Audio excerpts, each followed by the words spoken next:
Rear end's cleaned, inspected, re-greased. U-joints are good, all the seals are good, everything's great, and it's time to put it back on. So there's a spacer ring right there, and this thing kind of moves in and out, so you need the tool. But the biggest problem that you might have is to make sure that this drive shaft stays aligned. So if this thing is exactly like this, this one has to be exactly like that. If it is off, your right will be rough, it'll shake, the car will shake.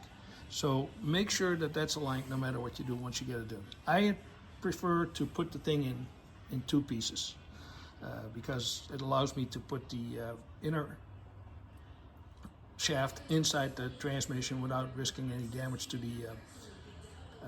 the transmission seals, and then also it gives me a little bit more time to deal with that heavier part. That's the outside part of the axle. So without further ado, taking the inner part, I'm gonna put some grease, some oil on this thing. Make sure it's clean, because it's gonna go inside the transmission. And then while I'm nursing it like this,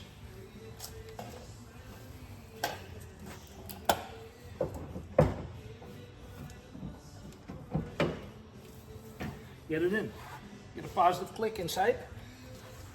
Put your spring back on. If you use a boot, now's the time to put it on. You can always tighten it down later.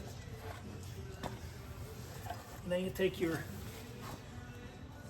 shaft. Let me see what the status is of my. That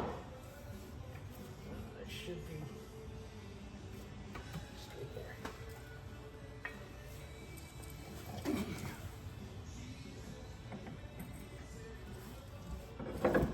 Shove it up there a little bit.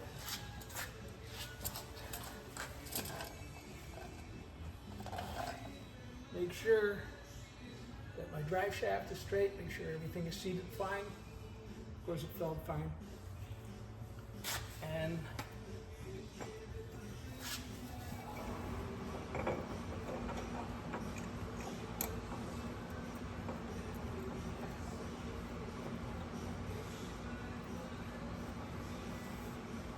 align my puller inner device.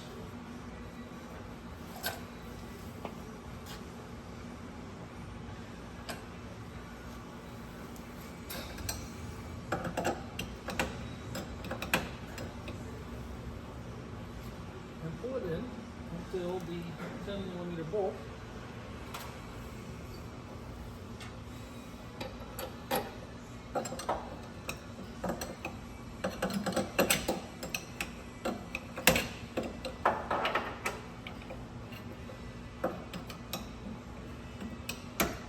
lines up.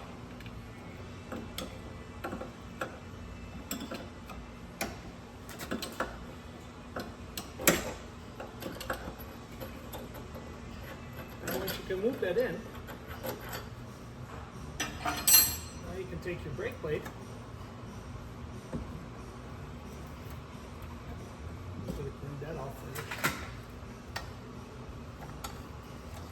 you, and move this whole part back in there.